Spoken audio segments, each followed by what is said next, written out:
இப்போ ஒரு பவுல்ல நம்ம புழிஞ்சு வச்ச 4 கரண்டி தயிர் சேர்த்துக்கோங்க. கூடவே 4 டீஸ்பூன் பொடி பண்ண சர்க்கரை சேர்த்துக்கோங்க.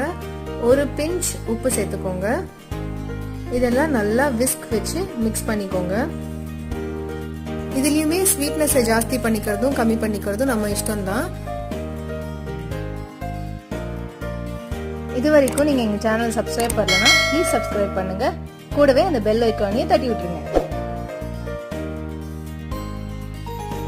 இப்போ ஒரு கிளாஸ்ல நம்ம செஞ்சு வச்ச தயிரை இதுல சேர்த்துக்கலாம். பாதி கிளாஸ் வரைக்கும் சேர்த்துக்கோங்க. மேலே நம்ம கிரம்பிள் பண்ணி வச்ச முறுக்கு போடலாம். போட்டுட்டு கொஞ்சம் ஸ்ப்ரெட் பண்ணி விட்டுக்கலாம். இப்போ திருப்பியும் ஒரு லேயர் ஆஃப் தயிர் சேர்த்துக்கலாம். அது மேலே நம்ம மிக்ஸ் பண்ணி வச்ச அந்த கிரம்பிள்டு